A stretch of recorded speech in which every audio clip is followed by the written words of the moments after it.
Hey humans, how's it going? Susan Ruth here. Thanks for listening to another episode of Hey Human Podcast. Today's episode is fantastic as far as I'm concerned. I really enjoyed my guest, Josh Quigley. It's an incredible story that he tells about his life and where he is now in that life.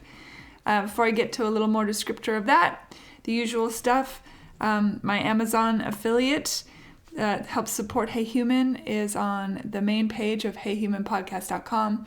You just go there, and if you're going to do your Amazon shopping, head over to heyhumanpodcast.com. There is a Amazon banner at the top of the page. Click on that. Do your shopping like normal, and it helps support Hey Human. So I really appreciate that. Social media stuff. I'm all over the World Wide Webs with the social media, Instagram, Facebook. I'm on Twitter, all the stuff. So please check it out either under Hey Human Podcast. I'm also on there under Susan Ruthism. My email, susan@heyhumanpodcast.com. Please email me. Let me know what you think of the show. And if you have any ideas for guests or stories of people that you think I might find interesting. As always, and this episode especially, links page on Hey Human Podcast is full up of great links for things that we talk about, books, reference, or, what articles, whatever it is, it's on that links page. Please rate and review Hey Human on iTunes and on your various podcast apps, however you listen to Hey Human, and keep getting the word out. I really appreciate it. So Josh is the guest on this episode. Josh Quigley, otherwise known as the Tartan Explorer. He's from Edinburgh, Scotland. And on May 26, 2015, he attempted suicide by driving his vehicle 80 miles an hour into a cement barrier along the roadside. And he survived. And not only did he survive, but he went on to spread awareness about suicide prevention, about hope, about just living outside of yourself, and by doing so, finding the life within. Just incredibly a motivational experience, to say the least, inspiring, just really incredible. Very proud and honored that he said yes to being on the show, and the conversation was delightful and inspiring, really. I know I said inspiring already, but I'm going to say it again. Inspiring. There, I said it 3 times. I just want to mention, if anyone is feeling depressed or needs help, if you need a lifeline, in America, the National Suicide Prevention phone number is 1-800-273-TALK. which is 8255. So 1-800-273-TALK. You can also do the crisis text line. You can text the word START to 741-741. And in Europe, and really all over the world, there are a lot of phone numbers and ways that you can reach out and get help. I am posting all of those numbers on Hey Human Podcast on the links page. So please just know that there is hope, and reach out to someone. In the UK, the phone number is 116-123. So there's a whole lot of numbers on here, and I will post those. So please don't give up. As always, thank you so much for listening to Hey Human. Thank you for spreading the word, and keep on keeping on, everybody. Here we go. Josh Quigley, welcome to Hey Human. Thanks for having me. Absolutely, it's my pleasure. I learned about you, it's probably, I want to say it was at the beginning of your adventure. And I'm not even sure, I think you had posted something on LinkedIn, which is so random for me to be, exploring the LinkedIn, but there was something about what you were saying that really caught my attention. So way back in, is May of 2015? Yes. Yeah, you were at the end of your rope, as they say, and you drove your car into a pole or a tree, or... It was a concrete barrier. Oh my God. Yeah. So let's go back to that moment. I'm sure you get asked this all the time, but I think it's such an important part of the whole story, obviously. Take us back to then and what was going on. Yeah, so the end of 2014, I went through a difficult event in my personal life, which was the big trigger for a really intense and dark depression. And there was a 6-month period between the beginning of kind of January to May in 2015 where I was in a very dark hole. The best way to describe it is that I was generally just very depressed. I was suicidal. I didn't have any energy. I just lost all interest and love for anything in life. And I'd obviously had these thoughts about ending my life almost every day for that 6-month period. And on the 26th of May, one night, I just woke up and I was just pushed past my breaking point, is the way I would describe it. I think I'd always been scared in that 6-month period of the perceived pain of doing it. But when I woke up that night, it was like the pain that I was in was far greater than that perceived pain of actually ending my life. And that's how I describe that. I was pushed over the breaking point where I had to do something. I'd had the idea for quite a few months, and it just felt right, it's time to do it. And I got dressed, jumped out of bed, got dressed, jumped into my car, and it wasn't like one of those drives where I just went to clear my head. I genuinely, that was the reason I was in the car. That was the intention. I thought, I'm going to crash this as fast as I can. That was a complete intention behind that drive that night.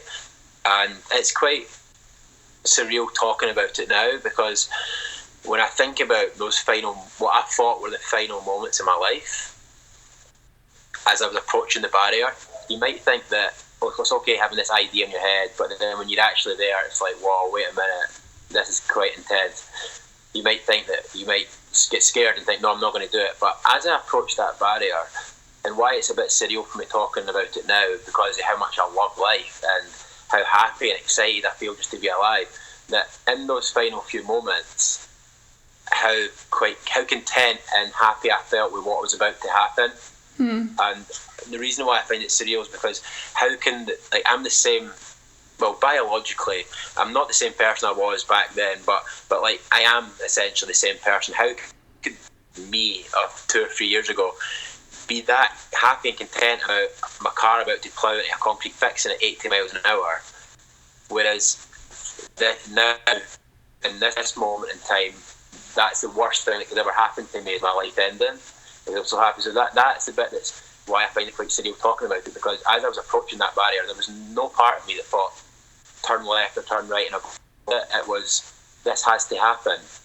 And I hit the barrier, and that's another bit that's pretty surreal as well, because I think people think at this point in the story I hit the barrier and then I woke up in hospital a few weeks later, maybe I was in a coma, very badly injured, but I wasn't even physically injured in any way, which to me I still don't really understand. That I wasn't even knocked out at the time. I was fully conscious for the full experience. Wow. I experienced no physical pain, no cuts, no scratches, no bruises. Did you have your seatbelt? Were you wearing a seatbelt? Yeah. Well, I find that interesting. Do you think that some part of you somewhere? Yeah, and we might come back to this. I think it's probably better to come back to this later. You maybe want to make a note of this. Okay. But at the time, I fully thought that I wanted to end my life. But there's something I realised very recently, and it's about the seatbelt. Why I was wearing a seatbelt. And yeah, please come back to that. I will. It's very important. Yeah. Yeah.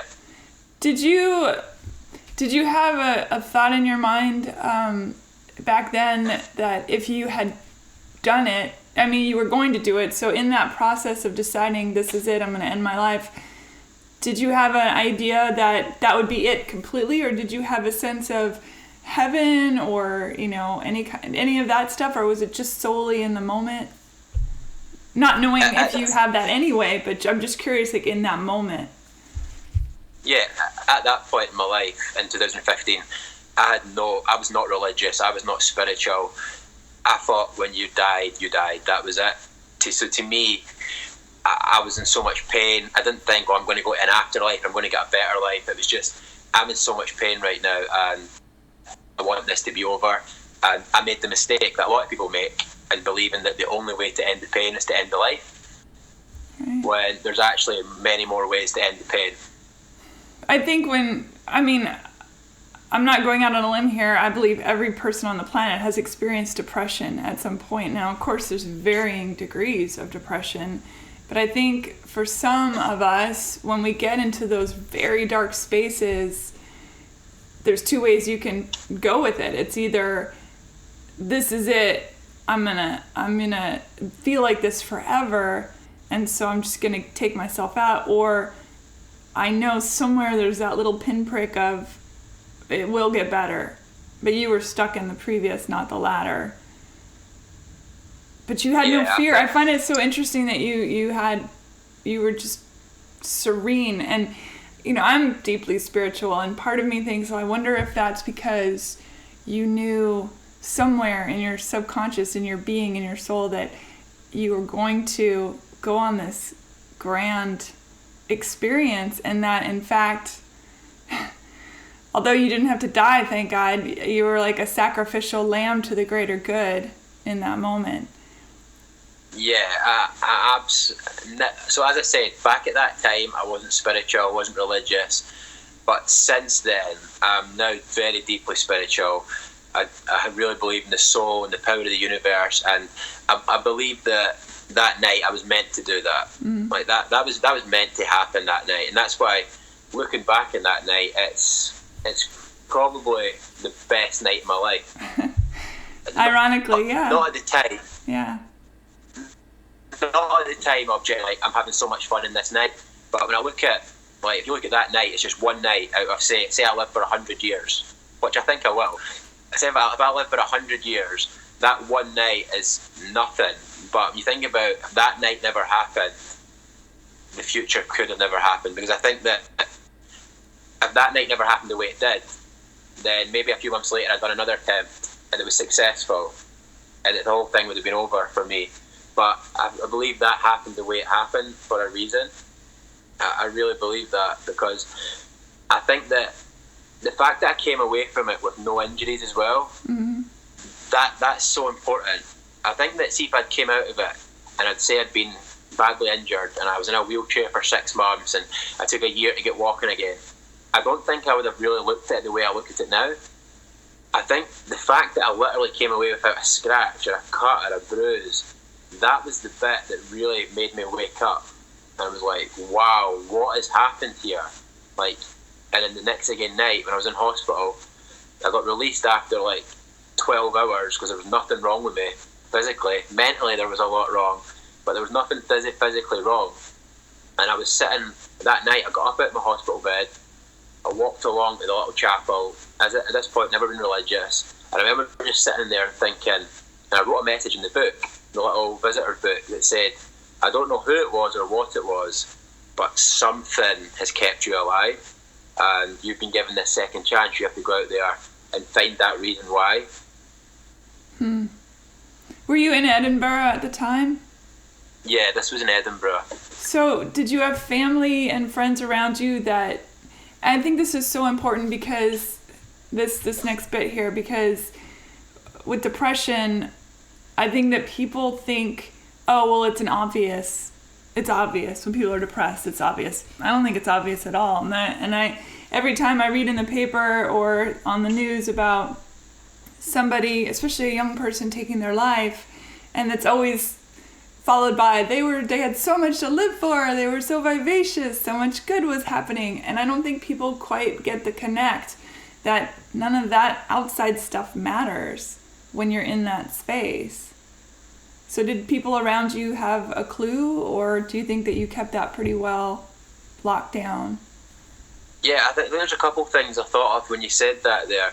The first thing, I think that when it comes to other people looking in, I think what typically people do is they go, well, this guy had everything. So for my own example, at the time I was running my own business. I had loads of good friends. I had everything that, for a young guy at 22 living in Scotland, I had everything that a young guy could possibly want from life. What reason did I have not to be happy? But I think the issue and the challenge with that is that we judge happiness on the wrong type of metrics. So we say if a person has a good job, a good career, they'll be happy. If they have lots of money, if they're successful, or they're achieving things. So that's a problem there. We look at somebody and go, but he had everything, thinking that those things that are included in that everything are the things that are going to make you happy, when it's not. So that's the first thing I would say on that. In terms of the people I had around me, when that happened, when I was in the hospital, that was when really most people actually knew, like, this is serious. I think I wasn't really close to my family at the time, and I distanced myself from them just intentionally, just because of what I was going through. That was one of the ways I dealt with it. But for them, I think they could see from the outside in that there was some worrying behaviour. I was drinking a lot at the time, a lot of alcohol. I wasn't going to work as much as I usually would have. And I think from the outside in, although I wasn't talking to them about it, they could definitely see that there was something wrong. But I think the incident that led them to go to hospital, that definitely was the moment where they were like, right, this is actually serious. Yeah. So I find it also intriguing that the hospital said, oh, well, there's nothing wrong with you physically. Go on, go do your life, when there was clearly something wrong. Did you, as you were, how long were you in the hospital for? Well, I must have arrived at the hospital about 3 a.m. after it happened, and then I think I was out the next day, so less than 24 hours. That's insane to me. Did they just think you had a regular car accident? Well, no, I told them from the moment the ambulance and the police arrived on the scene, I told them straight away this was intentional.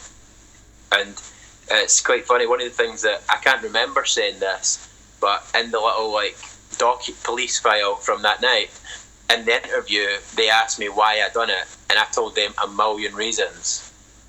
You told them what? You said what? Will you repeat that? In the interview, they said to me, why did you do this intentionally? And I told them there was a million reasons why. Yeah. Just as an what car manufacturer is this? Because clearly this is a very safe car. People have asked me that a lot, actually. I don't even remember. I think it was a Ford. I think it was a Ford. Well, shout out to Ford. Okay, so you get out of the hospital. Did you immediately go into a deep soul? And I'm sure you get these questions all the time. I apologize if I'm repeating other interviews you've had, but this stuff is really, I'm very curious, because I think it's far more prevalent than people acknowledge. And so I think it's extraordinarily important that your voice gets heard, for a myriad of reasons. So as you leave the hospital, when did you start to break down in your mind, okay, there's something going on here that is deeper and that I need to dig into and deal with? Or did that not come for a while, or was that an immediacy for you?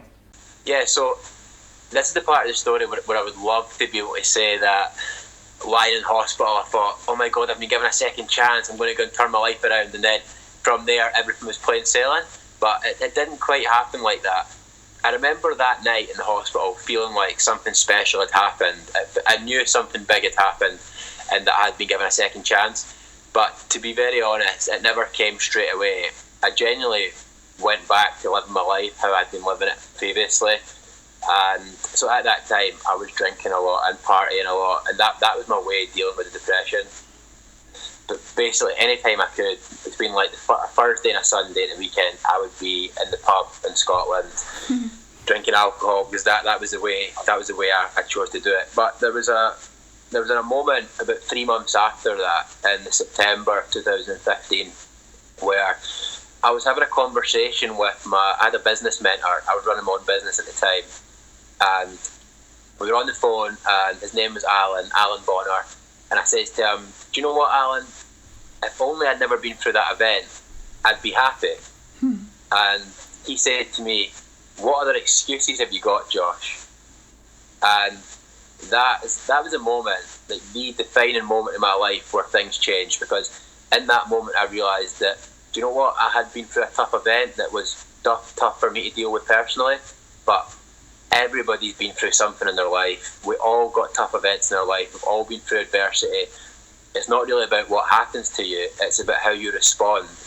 And I realised that I'd been through a tough event, but my response to that event was very negative, and I wasn't giving myself the best chance to succeed and have good health. And I realised in order to change my life, in order to change my health and change how I felt, I was going to have to change something about myself or my life. And that's what led on to the journey of the Tartan Explorer. Before we get into that, which is extraordinary, did you immediately stop drinking so much? Did you go for a sobriety moment? Because I know that alcohol is a depressant, and yet millions and millions and millions of people use it to alleviate pain, which obviously doesn't really work. So did you keep drinking, or did you decide to get sober? Or that was the moment in 2015 September. That was when I first decided that, do you know what, I think I have to move away from alcohol and live a life without it. So up until this point, I'd been drinking from the age of 12, which is, I'm not sure what that sounds like as an American, but that's not uncommon in Scotland. I was going to say, it makes you sound like you're from Scotland. Yeah, that is totally not uncommon in Scotland, especially the working class communities where I grew up. It's very, very natural. So I was drinking from about 12, and then from the age of about 16, when I started being able to go out to bars, it was probably at least 2 times, most times 3 or 4 a week, from the age of 16 until that moment in 2015. So it was almost pretty much 10 years of serious drinking for somebody who was not even like an adult yet, really. It was only 22. The drinking age is 16 for bars? Wow. Well, no, it's not. It's 18. Oh, it's okay. 18, but it's much stricter now. I think if you were 16, you would struggle to get into a bar now, but back when I'm not even that old, but back when I was young, well, that young anyway, it was possible, yeah, to go into bars. God, it's so hard on a growing body too. Not that we all didn't do it. I mean, I went to plenty of keggers in my, when I was 16 in my high school. So, So that was the moment where I first consciously thought, right, maybe, because what happened at this point was, I thought to myself, right, what are all the things that I'm doing that could be causing me to feel this way? I done what I call a life audit. I just audited every single area of my life, like what I was doing for work, what I was drinking and eating, what sort of information I was consuming, what sort of people I was surrounded by. I just looked at all these areas of my life and thought, what things can I change? And I knew that alcohol was the biggest one that was having the biggest impact. And so that started the journey off. And between then, that moment in 2015 and now, I've not, compared to what I used to drink, how much I used to drink up until that period, I've not drunk that much. I had, at the end of that year, I drank maybe a few times at Christmas time. In 2016, when I started cycling, I had a couple times where I drank, but not that much. And then in 2017, I managed to do 9 months of the whole year sober. And then this year, just in December last year, I decided, right, that is it. I'm really done with it now. So now I'm completely teetotal. But since that moment, the last couple of years, there have been times where I've done it, most times I've not. But now I'm finally in a place where I'm ready to make the commitment to it, because I have the self-awareness that I'm not the type of person who's going to just go out and have 2 or 3 drinks. I'm very all or nothing. So I've just made the decision to go completely sober, it's been very liberating actually. Yeah, I made that decision myself about 3 months ago. I interviewed somebody for the podcast, this guy James Swanwick, and he started this thing called the 30-Day No Alcohol Challenge. And I thought, well, I'll do it just so I have something to talk to him about. Not that I was a super heavy drinker, but I was certainly a social drinker. And I live in Nashville, Tennessee, where the joke is it's a drinking city with a music problem. And So I started doing it, and I felt so good. I just kept going, and now 3 months have gone by. I feel great. Yeah. So it's been life-changing for me. Yeah. You mentioned about the things you consume intellectually, the news and all that. Did that make a big difference for you? Massive difference. That's one of the things that I don't think many people are talking about, but it's so underestimated in terms of the impact that it can have in your life. See, when you cut out mainstream media, news, TV, and I'm not just talking about like the news and factual information like this, like the news and newspapers. See, when you also cut out all the other nonsense like reality TV and just general, like, I don't think we understand how much impact TV and movies have on us. Like, they really do. So I've cut out everything like that, and the thing that's had the biggest, the area of my life that's had the biggest impact on is definitely anxiety.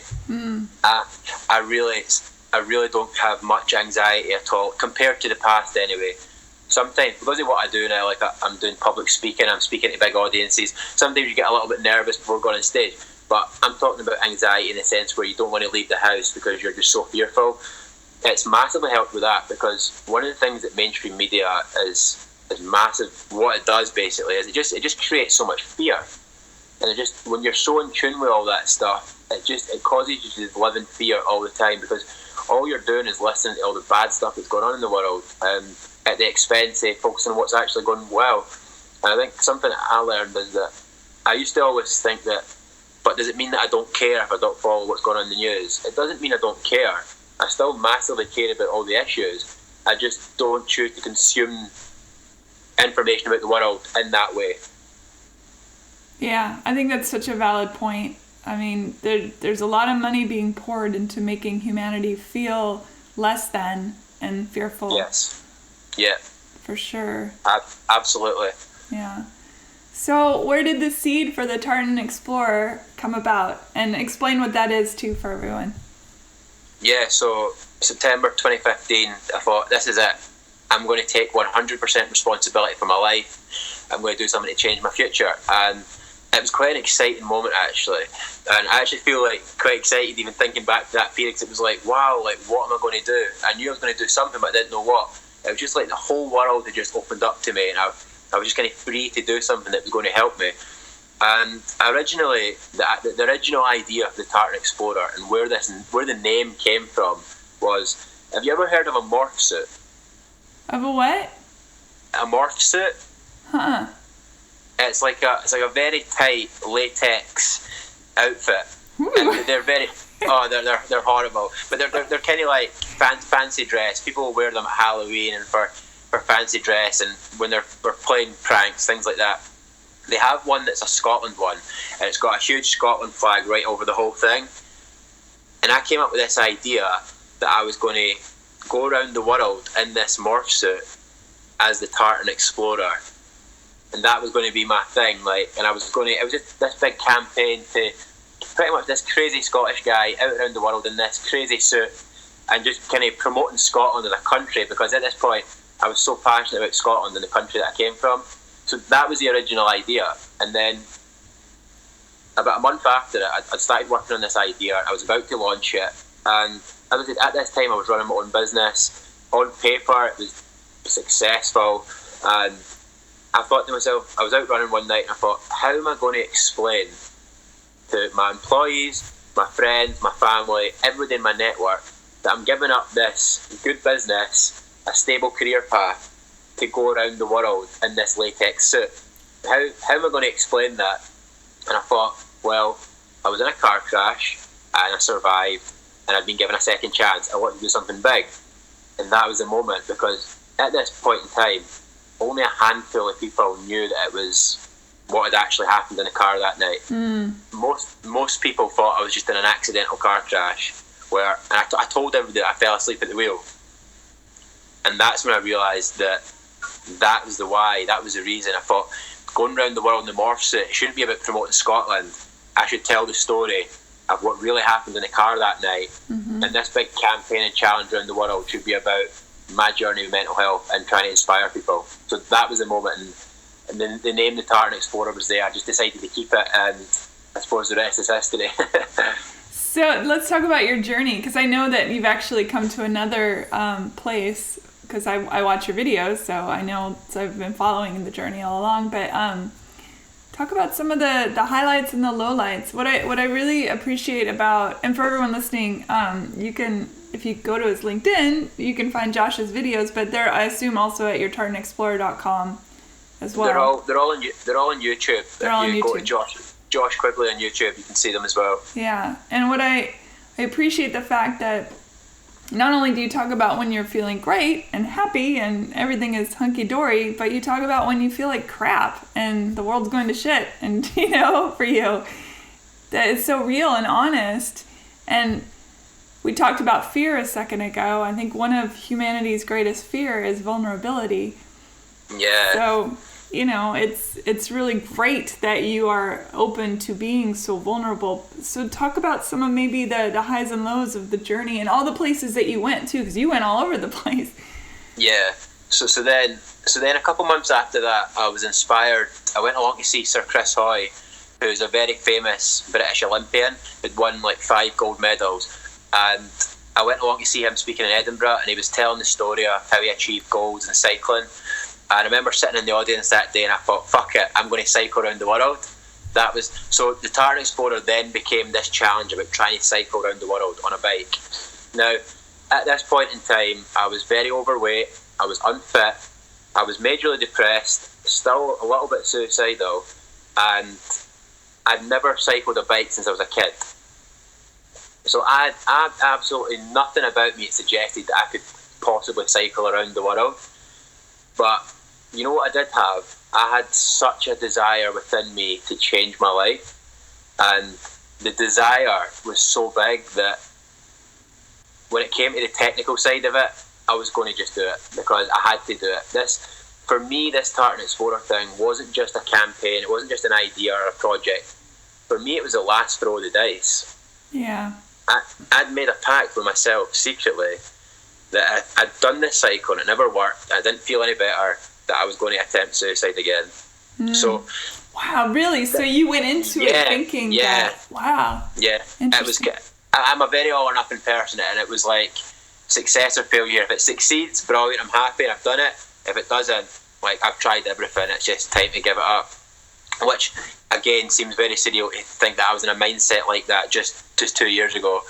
But I suppose we'll get into it in a bit, but I've always said that it was my last throw of the dice, but very luckily I rolled 2 6s. I did.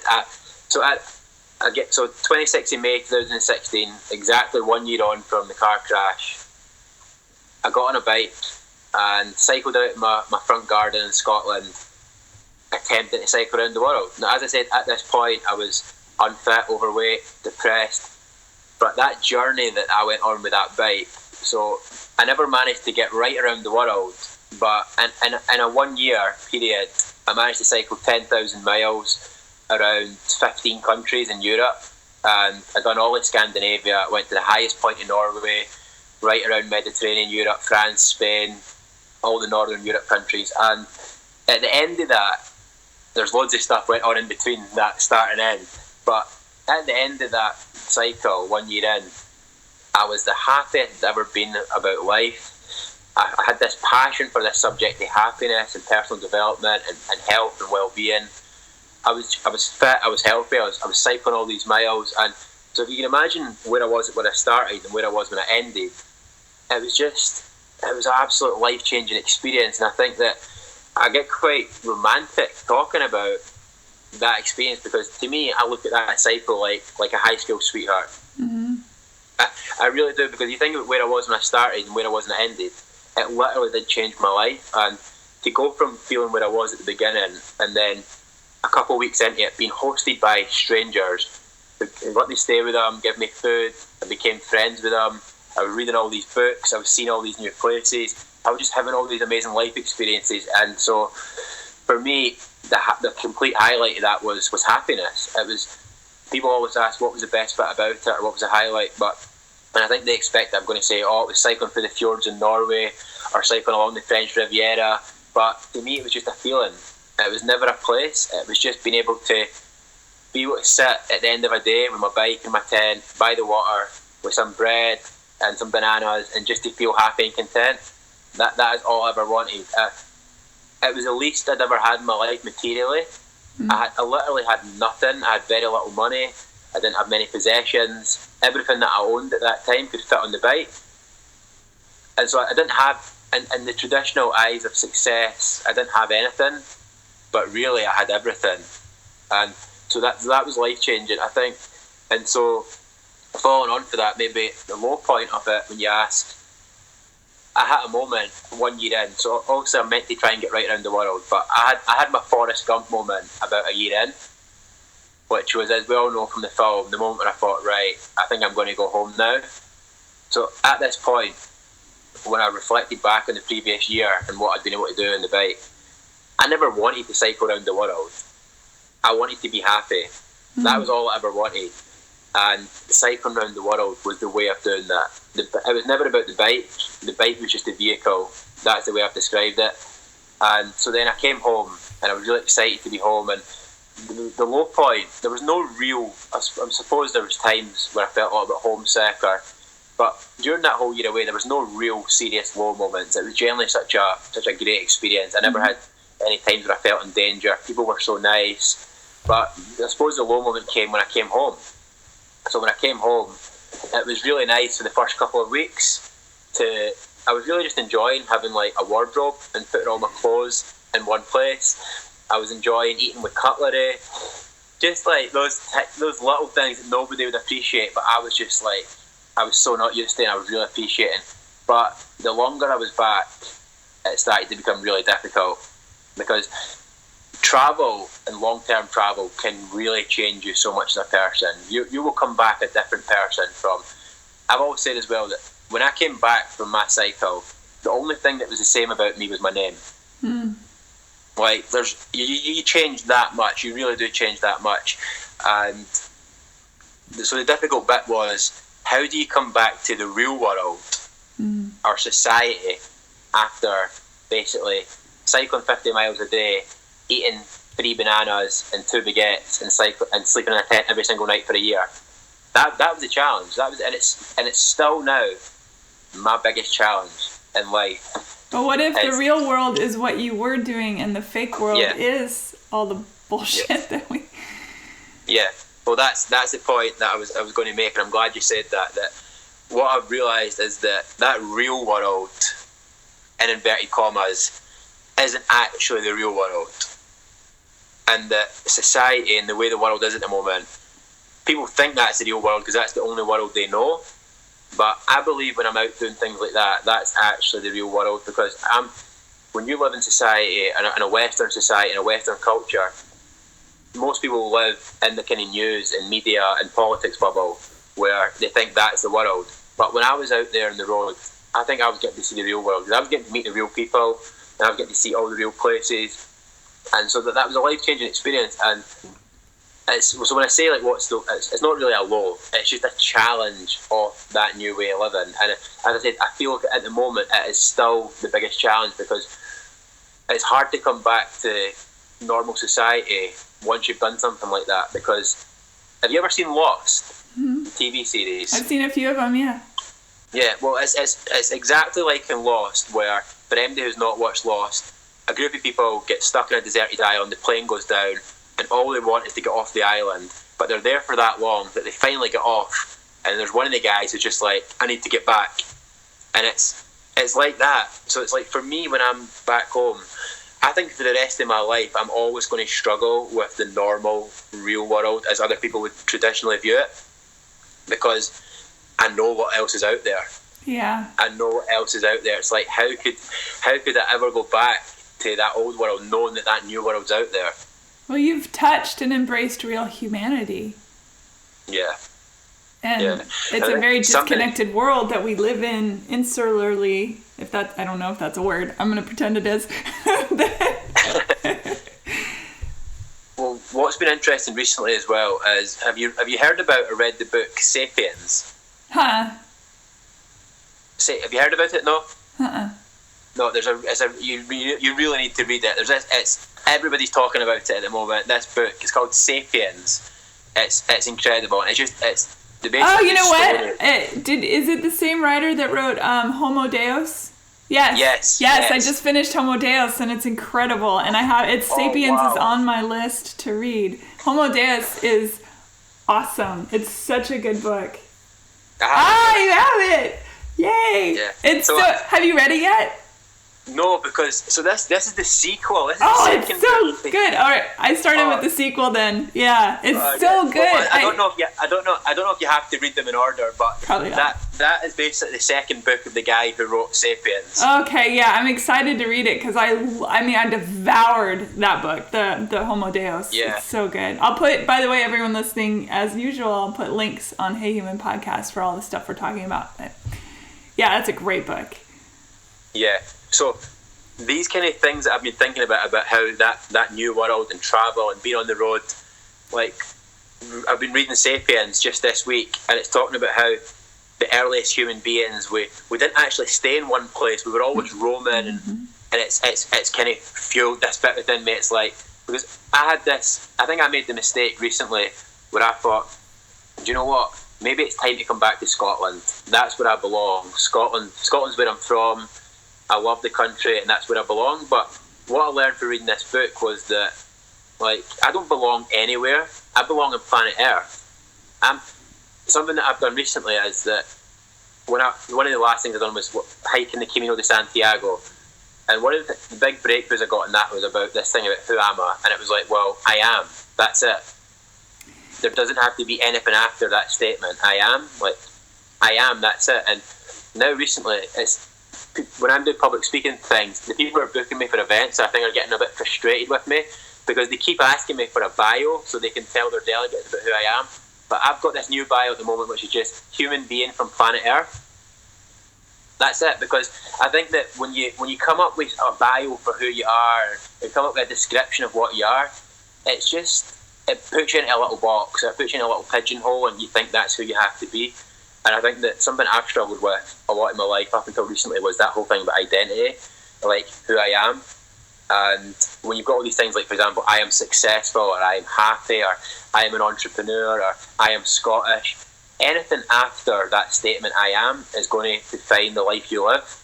And I think that, you have to sometimes strip away all that stuff. You are a human after my own heart, Josh, for sure. Absolutely. The Santiago, that's something that I want to... I've read a couple books about it and researched it, and I want to do it. It's on my list to do, and I can't wait. I'm so excited. So what made you transition from the bicycling to the Santiago, which, for those of you who don't know, that's a very... How many miles is it? It's like it's about 500 miles. Yeah, and it's a walk to... at the end, there's a big cathedral, right? A big church. And talk about your decision to go on the Santiago.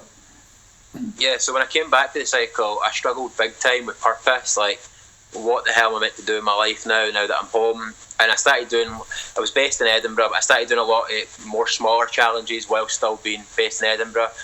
So I went and cycled around Italy. I'd done a cycle through the UK, and the Camino de Santiago has been something that's been on my list for years, because on the journey the last few years, reading is something that is everything that I know pretty much in life came from books. I'm a massive reader, and I've probably read about 75 books in the last 2 years. I just become obsessed by it, and it's helped me so much. And the first ever book that I read in the journey was The Alchemist. Oh, that's one of my top books of all time. So good. The Alchemist is still probably, because of the impact it had in my life at the time when I read it, it's probably my favourite book of all time. It's because, as well, I'm not going to ruin the story for anybody who's not read it, but I am the alchemist. We're all the alchemist. Yes. We are all that young shepherd looking for gold. That's my next tattoo. Is going to be Maktub in Arabic on me somewhere. Oh, wow. Yeah. I love that book.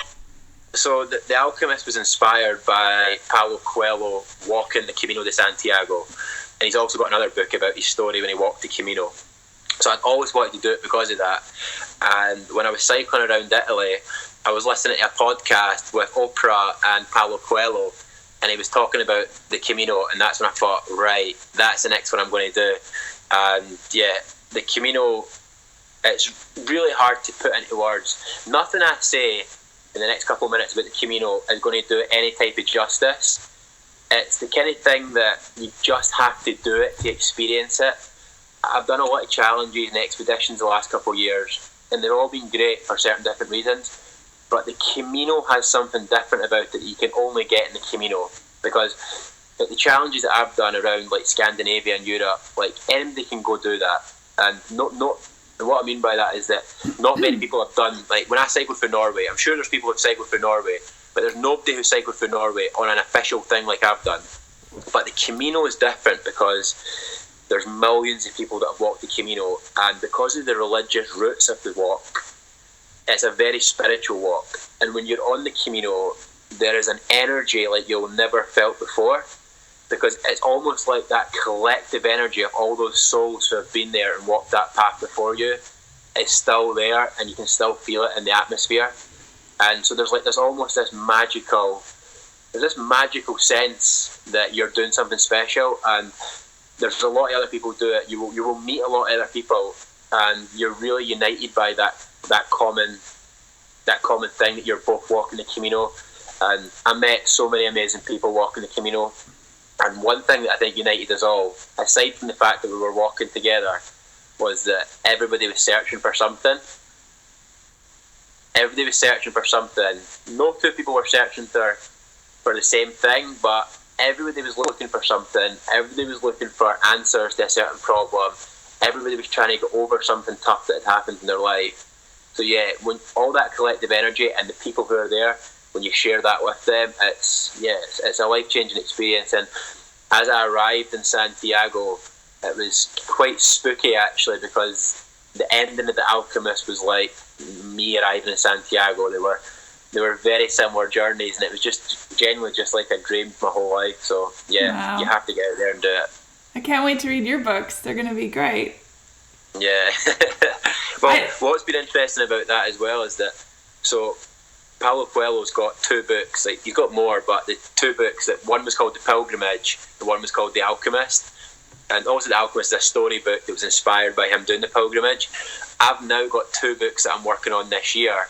One is like my pilgrimage book, the story of my life, and the other is actually a kid's book, which is very much inspired by my story. So yeah, I'm quite excited for that. That's awesome. Are you going to be in the tartan outfit in this kid's book? No, that got ditched a long time ago.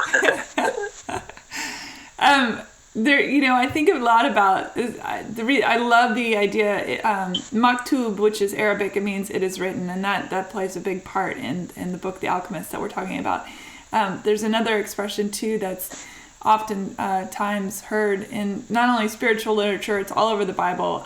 It's a Hebrew word that translates to, I'm always reticent to say the word because I'm always scared I'm going to mess up how to say it, but I think it's hanene, and the idea of here I am, or I am here, which are the same words, right? Here I am here, but they mean such different things. Here I am is this sort of pleading, searching, and I am here is grounded and understanding of being a part of all the things. That motivates me all the time, for sure. Yeah. Those two words specifically. Yeah. So you wanted to go back to the seatbelts, and I want to go back to the seatbelt. Yeah. So I would have told you up until very recently that night I really wanted it to end. But I had an epiphany or a revelation or a breakthrough on the Camino that, do you know what? Even that night, I don't think I really wanted to give up, because why was I wearing a seatbelt? Now, I've thought about this long and hard, and when you're doing the Camino, all you have is time to think. And so I've thought about this for a long time, and I thought, well, maybe it was just a habit. Maybe it's just every time you jump in the car, you put on your seatbelt. Or wait a minute, maybe that was hope. We talk about the word hope as some sort of, we look at it like a word, as some sort of feeling that you have within you. But that to me was like hope. in the material world, a material version of hope. That act of me actually putting that seatbelt across my chest was the reason that I'm still alive. And I've got this theory, and I don't even know if this is true, but all that matters is that I believe it. I have this theory that the me of today was with me in that car that night.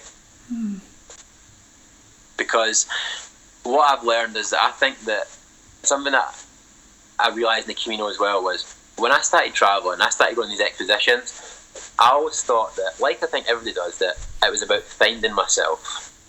I was going to find out who I was. But what I realised was that the purpose of life wasn't to find myself, it was to lose myself. Because the true, authentic, highest version of myself has been there all along, deep within me. But we lose sight of that because we create all these different identities and these personas of all these people that we think we have to be successful or to get achievement or to receive love from people around us. And that the way to actually connecting with that true self is to let go of all those things, let go of the person you think you have to be. And so I think that true authentic self was with me that night in the car, deep below all those layers of pain. And when I got in the car, that thought that said, put on the seatbelt, Josh, that wasn't just a conscious thought that came from nowhere.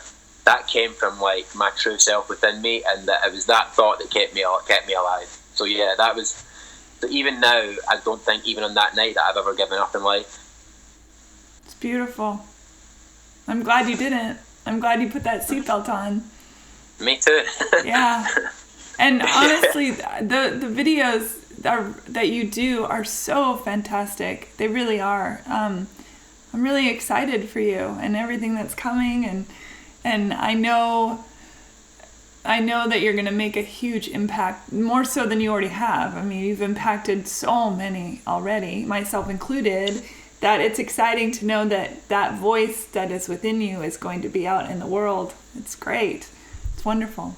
Yeah. Thank you. Yeah, it's very exciting. What's next? What's coming? What's on the horizon other than you got the 2 books in the works and you're going out and you're talking to people and At the moment, what I have is I have a 6-month period back home in Scotland that I've committed to. So over the last couple of years, since I started travelling, like there's been times where like I've quit the cycle and I've came home and I've been very much all over the place. And one of the things that I've not been able to do yet, well, I'm doing it now, but one of the things I've not been able to do up until this year is actually be home in Scotland and be happy. I've only been able to do it when I'm away. And so all I want to do, I'm having 6 months, I've committed to it, and I just want to have 6 months at home just to prove to myself that I can do it. And then I'm sure after that there'll be many more adventures to come. But I just want to prove to myself, and I suppose a little bit to other people as well, that the things that I've learned aren't only applicable when I'm away, because you have to be able to do it in the real world as well. You can't just do it when you're away on challenges. So how are you integrating with your friends and families and old co-workers and things now that you're back? You've only been back a short while.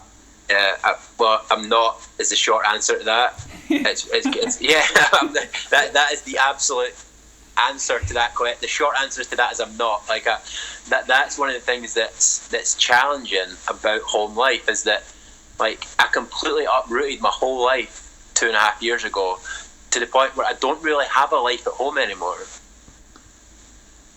The thing that, so when I'm home, I'm doing a lot of public speaking and I'm doing a lot of video content, and that's the thing that keeps me going. Without that, I would have a very, very unhappy existence. But I do have it, so that's why I'm not unhappy. But I think one of the things that I've been fascinated by recently is this whole thing about, is me going away and travelling, is that actually me running away from life? That's the thing that I've been thinking about. And there was a point earlier in the year, well, the very start of the year, end of last year, where I thought that, do you know what, I've just been running away. And then, but recently, as I've been reading this book and I've been reading about how human beings are actually meant to be, I've realised that it's not running away. If it is running away, all it's been running away from is a traditional, conventional life. And by me going and doing these challenges, me going on these adventures, if I am running away, it's only because I'm running away to something much better. You're running towards. I don't have any problems here. Like there's nothing wrong in this country where I live. I don't have any problems here. I'm not running away from situations or people or events. I'm really not. It's just there's a much bigger world out there. Like, why would I want to be confined to such a small space when I know that there's a huge big world out there that I can go and explore? And when I'm away on these challenges, well, I have so much purpose because, as you'll know from following, like, there's so much happening when I'm away that it means I can share more. People much prefer it when I'm away because they like to follow it. It's much more exciting. It works for everybody. So at this moment in time, I'm doing a little 6 months just to prove to myself and everybody else that, you know what, I can actually do it, and that I'm not, when I go on these challenges, it's through choice, not because I feel like I have to do them. Yeah. I think it must be, once you realize you're infinite, it can be challenging to put yourself in finite experiences. But you have to see the infinite within the finite as well. Whereas everything becomes a miracle, and everything is, even the tragedies, you know. It's the hardest thing for a human to understand, I think. It's something I struggle with, at least, you know.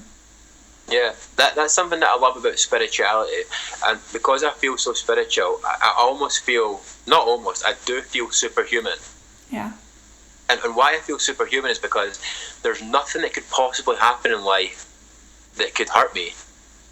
Like, in my day-to-day life, there's only two things that can happen. I either get the things that I want and everything goes well, and I have good relationships, and I have good experience, and I have good feelings, or things don't go well and it teaches me something about myself. It's impossible for anything to go wrong in my life, because I either get what I want and it goes well, or whatever bad happens teaches me something and I grow more because of it. Yeah. So I'm superhuman. Yeah. You're an old soul, my friend. It's good. Yeah. Josh, this has been really great. Do you have anything that you want to maybe end on? Or I think that something that I always like to say to people is that, especially this, I'm thinking about it a lot recently because I've been reading this book as well, and it's talking about history. I don't think people really understand just how little time we have to be here in this physical manifestation anyway, in this body, in this life. And like, it's really not going to be that long before we're all gone. And I think that for me, one of the things that's helped me over the last few years is just like, you really need to live your life. Like, I think life is far too short to wake up every day and go somewhere you don't want to be and do something you don't want to do in return for money that allows you to buy things that are going to help you feel a little bit better about the fact you're living an unfulfilled life. Like, life is so short, and you just have to live. Like, it's too short to just get by and just try and keep your head above water. You really need to go out there and try and live the best life possible, because it's so short. And I think that at this period in time, there's just so much opportunity. Like, if I was alive at this age in the 1950s, I wouldn't be able to do what I'm doing now unless I came from a family who was extremely wealthy. Like, I would have had to just take a job and buy a home, get a mortgage, have kids, and just do that whole thing. But nowadays, like, the whole world is just there. The internet has created so much opportunity for all of us. Like, think about the fact that when I go away in these challenges and I share little videos every day from walking the Camino, see, even just 20 years ago, to do that, I'd have had to have, like, the BBC following me every day and hoping that they show my clips on the news at night. Like, that is crazy. Like, the fact that we can just go direct to people, and it's just, something that I do say I talk a lot about depression because it's the thing that I used to suffer with. I think that if you have depression right now, it's amazing. There's never been a better time to be depressed than now. Really, there's not, because like 20 years ago, if you had depression, you might have had to actually leave your house and walk to a library to get a book about happiness that could help you. Nowadays, every single thing that's ever been written about happiness, personal development, depression, life, can be downloaded on your phone, on Kindle, within like a minute. And even if you don't have the money to buy the books, like, there's millions and millions of information on YouTube and on Google that is just there waiting to be accessed. Like, so there's never been a better time to be depressed. Yeah. And the final thing I would say is that I think that when you have something like depression or anxiety, I think typically people look at these as like they're illnesses. They kind of just come out of nowhere and they hit us, and that's it. We're a sufferer of that illness. Whereas I think that something that helped me was that, like, when I was depressed, it was like, this is a sign. This is like a message. My body is telling me that something's not quite right and that something has to change. So try and look at these things as opportunities. Like, something I say now is that, like, I still have challenges mentally, but I see them as opportunities. I'm not somebody who has mental health problems. I have mental health opportunities. Everything in life is an opportunity to grow, to become a better person, and ultimately to have a better life. So yeah, just go out there and do it. What do you think if you happen to think, because I think people listening certainly there will be people that have issues, and I urge anyone listening, don't give up. Find somebody. I'll post phone numbers, talk to somebody, let people know you really aren't alone. It's so important to know that. Josh, what happens to you now if you sink into a place where it seems dark? Because it's bound to happen again, probably, it's statistically. Yeah, the first thing I would always say is that if you're in a dark hole right now, you are suffering a state of depression or anxiety, the first thing you have to know is that how you feel now is not how you're going to feel forever. It is completely possible for that to change. So the first thing you need is hope. You need hope that things can get better. And by the millions of people out there who have had depression and have overcame it, you know that there's other people who came through it, so you can come through it too. But hope's not going to do it. Hope's only going to take you so far. I think hope's only going to save you. If you're relying on hope to change your life, it's not going to happen. See, if you hope things get better, or you hope that you feel a wee bit better, it's not going to happen. Hope's going to save you in a crisis, in a dark hole. But after it saved you, it's your responsibility to do something about it. And that's not a nice message to give, because it's typically not the nice thing to say. But from my experience, I'm trying to help people change their life. And for me, the reason I changed my life is because somebody said to me 3 years ago, Josh, you have to give up those excuses that you've got. Sometimes we need to hear the things that sound a little bit harsh on the surface, because they're the things that can help us. So sometimes it sounds a little bit harsh when I say it's your responsibility, you have to change your life, you have to change things about yourself and your lifestyle, your diet, all those sort of things. But what that message actually is, it's a message of empowerment. I want to empower people, because at this moment in time we have a lot of people within health saying to people that, you know what, you might have depression your whole life, which I think is holding people back. It's giving people the mindset that, do you know what, I might have this my whole life and I have to manage it. I don't believe in that. I really don't believe in that. I think that if you tell yourself you're going to have depression your whole life, then guess what? You're going to have it your whole life. So I'm trying to empower people and go, do you know what? Like, you can overcome this. It is possible. And I think that it does take a lot of hard work, but if you're willing to go through it, the rewards are life-changing, because you'll get a life where you actually wake up every day full of joy and you're excited just to be alive as a human being. Yeah. Josh Quigley, thank you so much. It's really an honor. It's a pleasure to speak with you. Keep doing all this awesome work. It's incredible. It's been a pleasure. Thank you. Yeah. Take care. Enjoy your evening. Yeah, you too. Cheers. Bye.